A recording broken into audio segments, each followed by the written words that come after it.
Greetings. My presentation today is the articulation, evolution, and formulations of cultural material and mass media dissemination as the foundation of white supremacy among changing populations.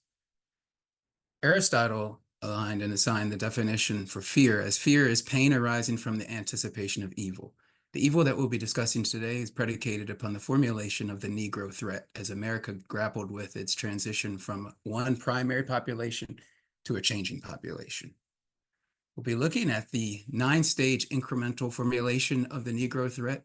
The 9 stages are: stage number 1, the introduction of America's master-slave paradigm; stage 2, the power of persuasion through the influence of fear; stage 3, the legitimacy of white supremacy in America; stage 4, the dynamics of social engineering; stage 5, the advancement of psychological distancing in the form of racial segregation; stage 6, content and intent; stage 7, to educate, entertain, and persuade; stage 8, emotions contribute to learning; and stage 9, the psychological acceptance and proliferation of racial violence to reinforce white supremacy. Since 1619, the arrival of 20 and odd captive Africans, America has deliberated with the reality of becoming a racially diverse and equal population.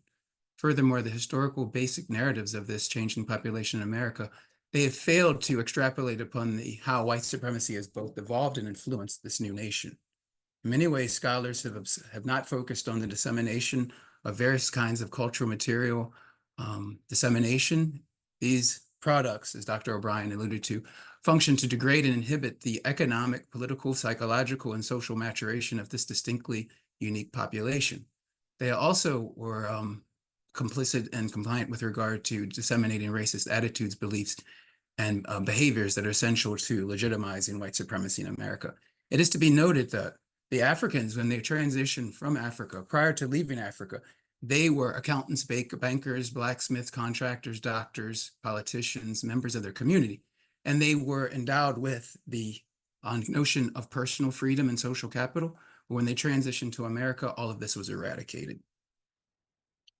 Fear. No man loves the man he fears. And this is epitomized by the Negro threat. Stage 2. The power of persuasion through the influence of fear. The articulation of the Negro threat was codified into law and ratified during the 1669 Virginia statute, which basically allowed the legalized killing of slaves under certain circumstances. The main circumstance was ambiguous because it stated unruly behavior. The articulation and enforcement of this legislation established under law that demonstrations of Black freedom were legally punishable by murder. We'll be analyzing the dialectical model of Black freedom versus white supremacy. Under transitional leadership, the transition from Africa to America, the attrition of Black freedom due to the tenets of white supremacy was as follows. You have the thesis, Black freedom. You have the antithesis, white supremacy. Under the thesis of Black freedom, there's efficacy, a desire for full citizenship, sovereignty, and the will to live. Under the antithesis of white supremacy, race-related limitations, segregated liberties, total racial subjugation, and the justified will to kill. The synthesis under Notre Dame's instructional leadership within Changing Populations program would have provided transformational leadership, which would have equated to racial equality through a formal introduction and recognition that all persons are created equal. Unfortunately, this did not occur during the transition from Africa to America. Stage 3, the legitimacy of white supremacy in America. Following President Lincoln's 1863 Emancipation Proclamation and the 1865 end of America's Civil War, over 4 million Africans were introduced into America's mainstream society. Unfortunately, this created a threat to the economic, political, and social well-being and homeostasis of America's South. And in reaction to that, white supremacists created Black codes, the social construct and revolution of race, and the ideology of white supremacy, which exalted white Americans at the apex of society and sequestered non-white Americans at the nadir of society. Ulrich Bonham Phillips from the Dunning School of American Historiography articulated the mission statement regarding the white man's obligation to maintain and protect society from the Negro threat by enforcing the fact and sentiment that the South is and shall remain a white man's land.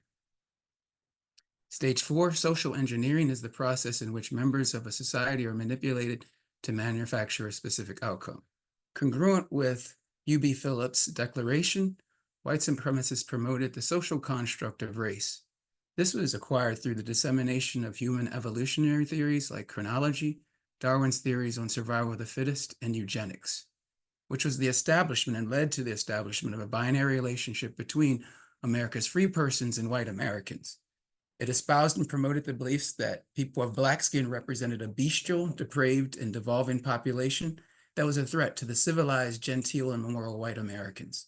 To communicate and construct the evolution of race and the ideologies of racism, the theme of the Negro threat was presented to elite and non-elite white supremacists who use various formulations of cultural material dissemination to reinforce the fact that the South is and shall remain a white man's land. Stage 5, the advancement of psychological distancing in the form of racial segregation. Cultural material dissemination was used to educate, entertain, and persuade its audience in blatant and also in innocuous manners. The creation and public dissemination of these publications and various forms of artistic iconography supported the ideology of the Negro threat. This ideology of the Negro threat substantiated the percolating change in attitudes, beliefs, and values regarding the formerly enslaved Africans being inserted into general society. Dr. Jensen, based on brain-based learning, reported that repetition is a way of learning, and by repetition, white supremacists use a variety of interpretations of cultural material dissemination and social dissemination to introduce and reinforce the fact that black skin represented a threat to the South status quo. During Woodrow Wilson's presidency in 1915, he authorized the showing of the movie The Birth of a Nation. Ironically, the release of this film began the modern motion picture industry in America.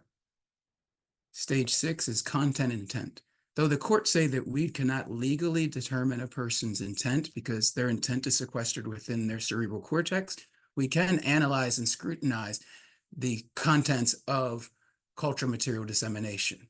For example, David Wark Griffith's 1915 black and white motion picture, The Birth of a Nation, was a seminal film.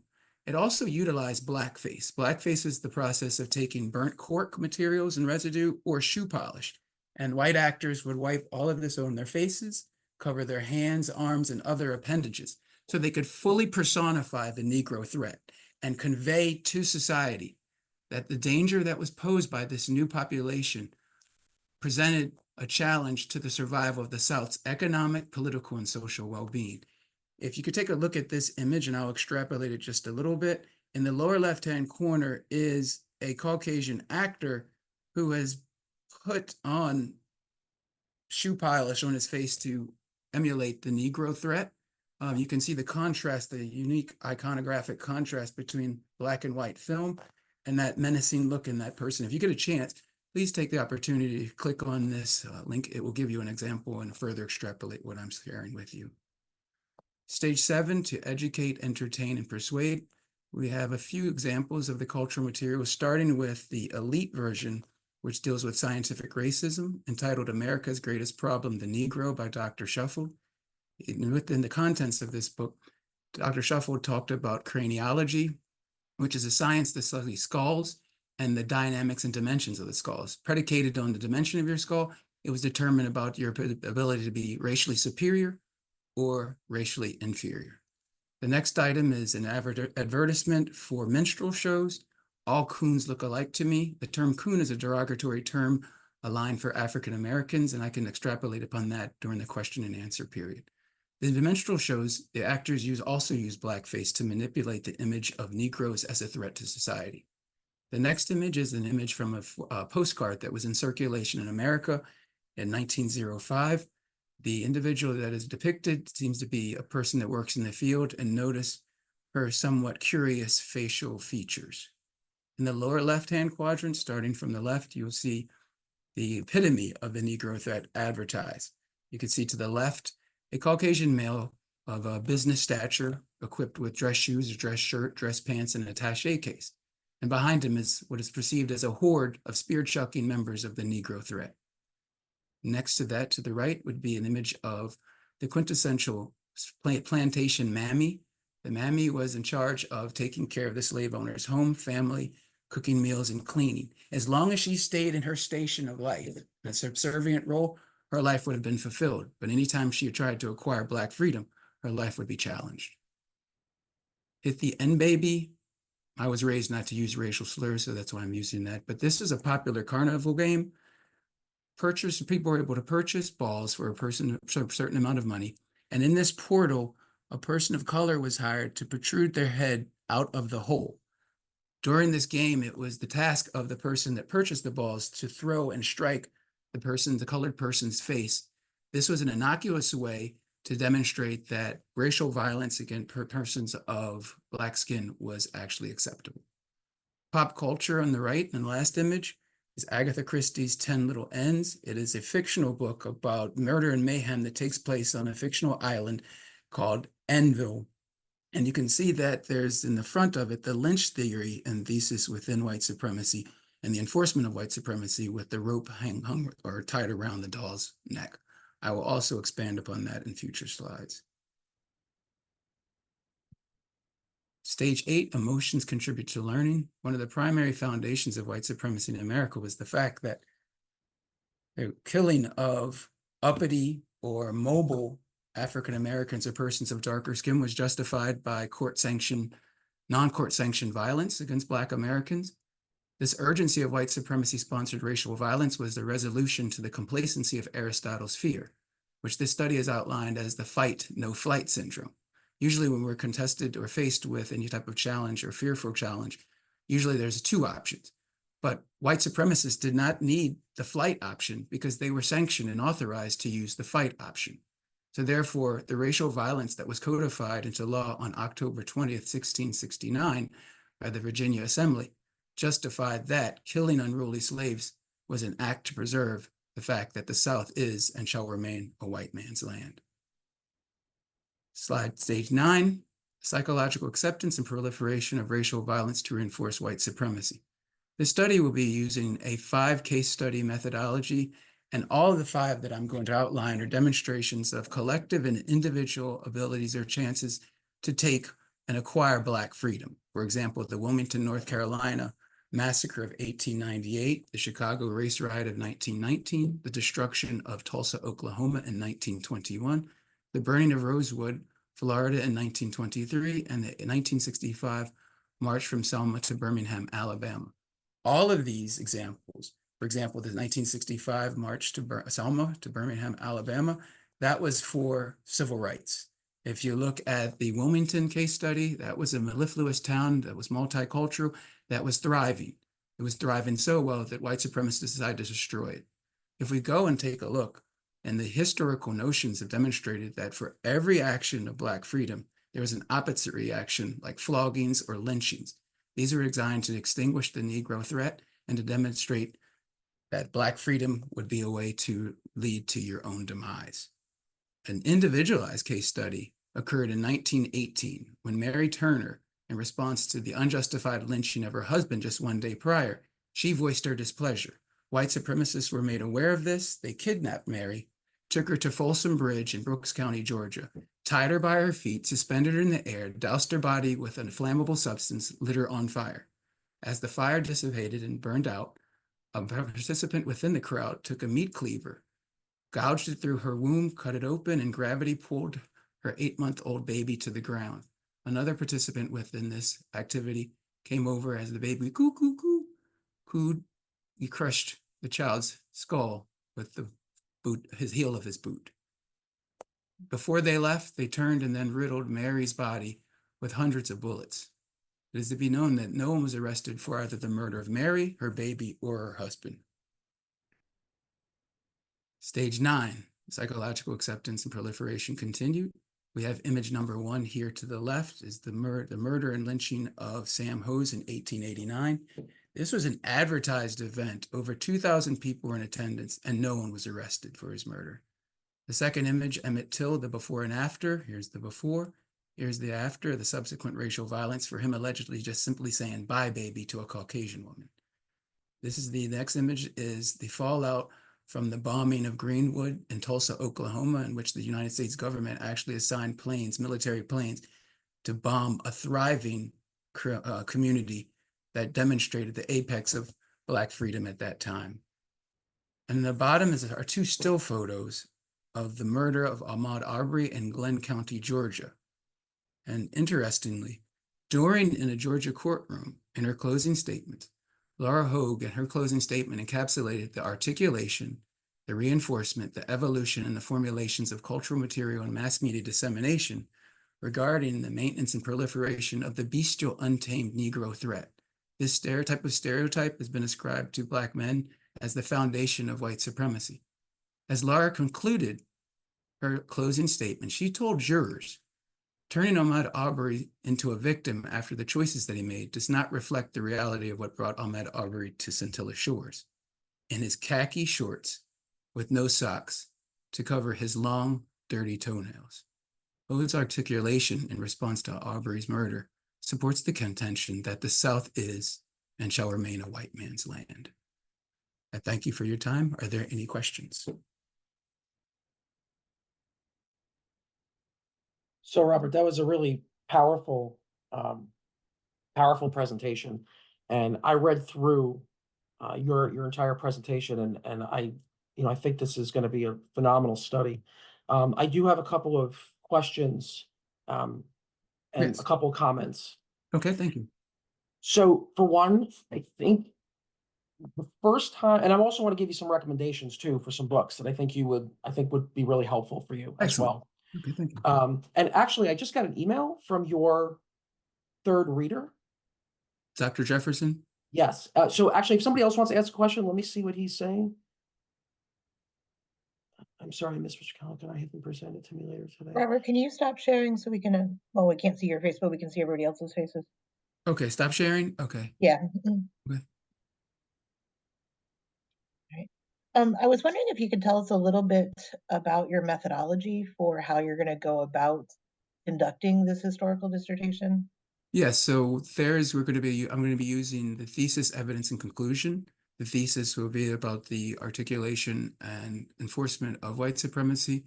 The evidence, as a result of, as we talked about, Black freedom and the installation of white supremacy in America, the 5 case studies that I outlined, they all will have clear-cut examples. And in my study, I've created a social dissemination model, whereas, for example, maybe let's say a woman whispered that some type of violation took place. This whisper or this gossip turned into a rumor, and the rumor matriculated to hysteria. Then the next phase was not hysteria, but was an emotional and physical response. So I will be taking and using the facts that are presented to me in the primary sources that are connected to these 5 case studies and aligning them to the thesis and the mission statement of white supremacy is that the South is and shall remain a white man's land. Oh no, I've lost you. I lost your volume. She just moved. Oh, okay, sorry. I muted myself. So you're going to take the primary sources and establish the evidence that, okay, I'm just wrapping my head around your method. Okay. Thank you. So yeah, I had some questions on that too. I mean, I don't know if this is, I mean, to me, a case study sounds more qualitative, where we would have interviews and things like that. So I don't know if this is more of a primary source analysis. So I still think it works. It's just what we call it. Okay. Dr. Snyder, is that what you were thinking? No, because I mean, but mainly because I've been following with Robert through the weekly writing group. So I knew it was a historical dissertation, and I know he's done his historiography. And so I was just trying to wrap my head around, you know, the primary source documents that you're going to be examining. But you articulated your structure that you're going to be looking at them through. Yeah, so I get where you're going. I just was kind of wanted to hear you talk about it. Okay. And this is what my committee decided as well. They gave me this type of a methodology for presenting this case study and this topic. So I guess, you know, when you put in the dialectical method, my ears perked up. My master's thesis was actually on Hegel. So he's the one who, yes. Yeah, really, yeah. So, and you also had the master slave rhetoric in there as well. So, you know, I was, and then, so I was wondering if maybe a quick cite to Hegel or a footnote might be appropriate there. Okay. Because that, so again, the dialectical method, I mean, really goes back to Plato, right? But I think the way you're using it really is Hegelian. And so I think maybe like a little footnote just sort of explaining that Okay. would be really helpful. Um, so Robert, I'm gonna send you some recommendations that I think you'll really enjoy.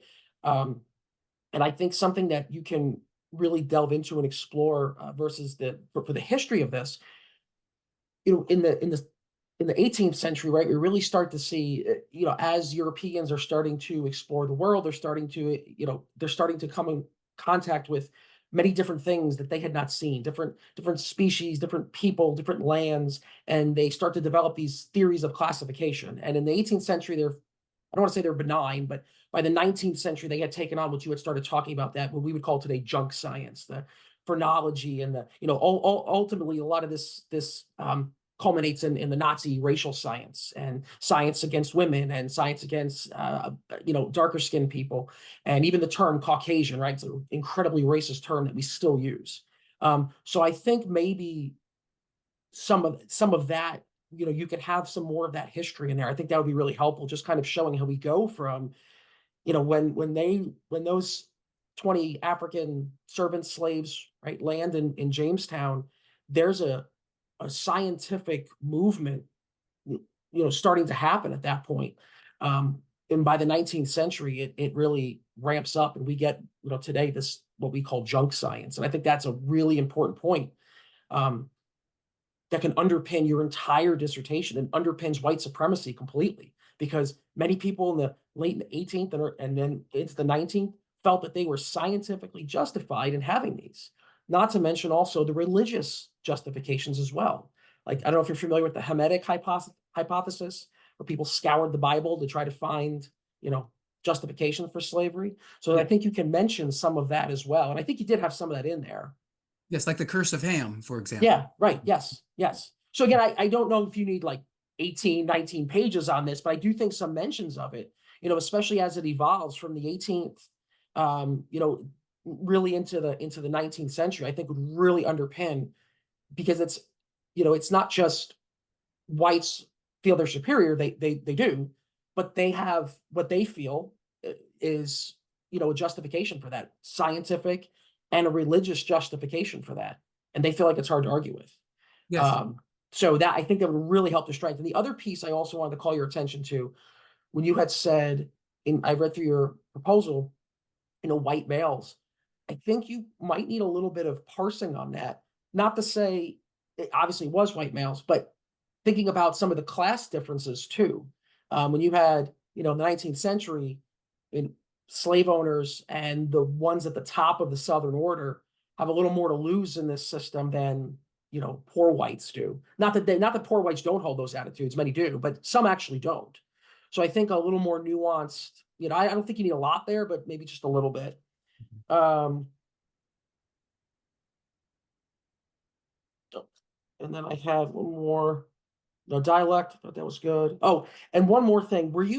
So this was going to carry on, you know, you're going to look at a wide swath of history. Um, and I didn't see this mentioned in your paper, but I do think, or maybe I did, but I think it needs a little more explanation. So I do think it is important to mention, you know, however half-hearted these measures were, like the 13th and 14th Amendment, Mhm. you know, and some of the legal, I'll say protections lightly, because we know that even after that we had Jim Crow, but still some sort of a mention of some of those beginning legal protections Okay. for African Americans, I think would. But then I think that still strengthens your case, because you can Yes. say, look, these things were put on paper, but we know they weren't worth the paper they were written on, because after the North left for Reconstruction, Jim Crow, you know. And there's another book I can send you. I had to read. It was called Worse Than Slavery, and it was about what happened, you know, after the Civil War. So, which I think, you know, buttresses your case even more. So, so those are just some comments and, you know, food for thought. I don't know if you had any questions for me on that. Oh, no, I just look forward to taking delivery of your correspondence. And then after I digest that, could I then correspond with you again? Absolutely. Thank you.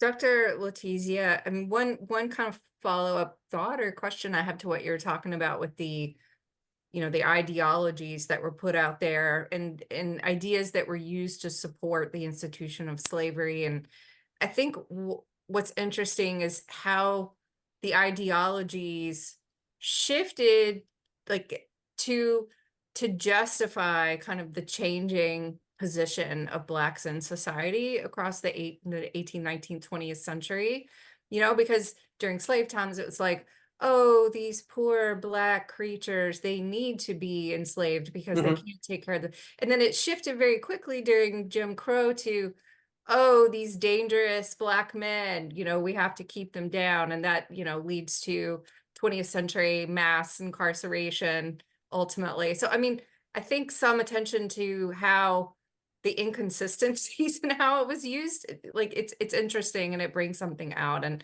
then I have another thought that's not about the work, but is just about you, Robert. I mean, I don't want to minimize in any way sort of the everyday experiences of racism that people of color are exposed to. And we always talk about students and self-care when they're working on their dissertation, but like some of the materials are just viscerally so horrible. I just want to be sure that, and maybe this is a thing that historians have to deal with all the time because we're looking at really ugly things.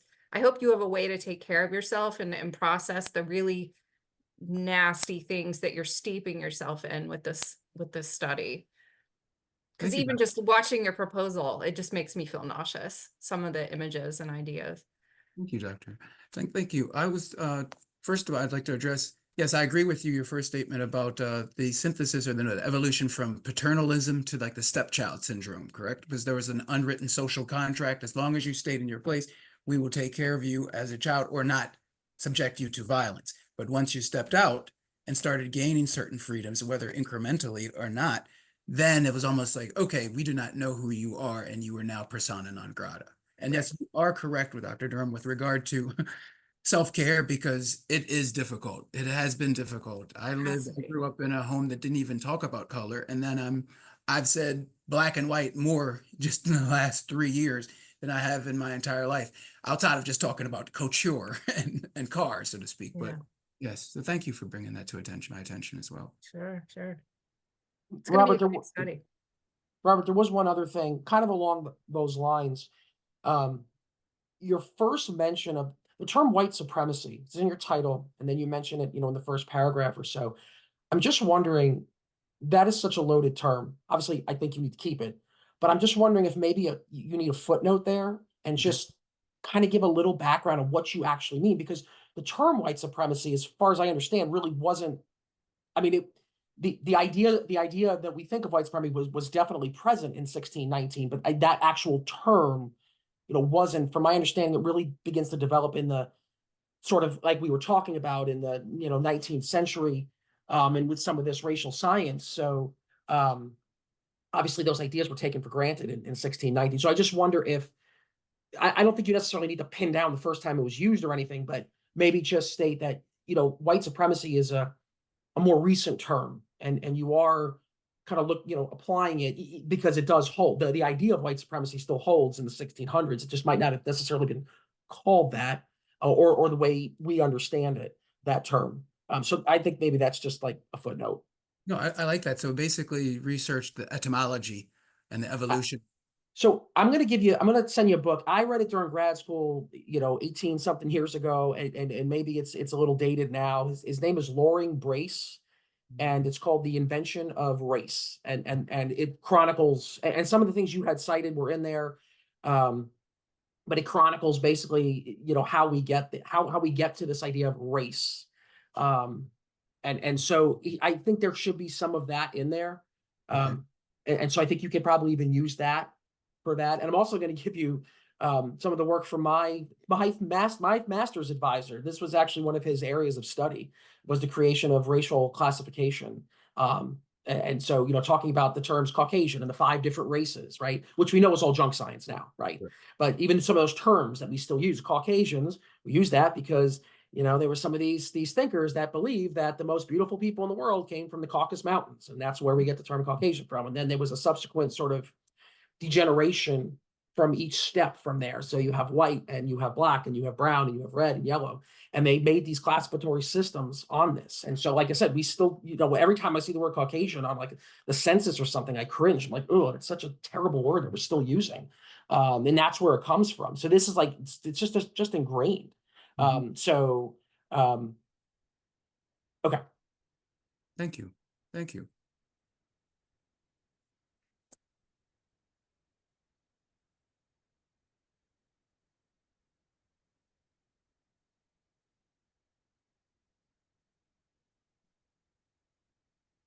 So any more questions, comments?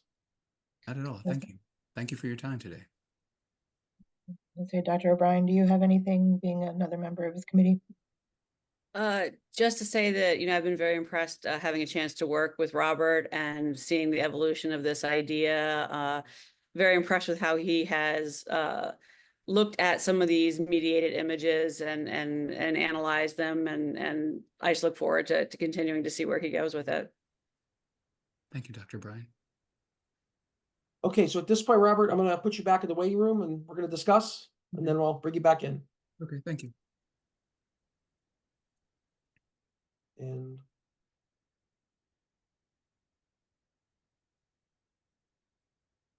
one more.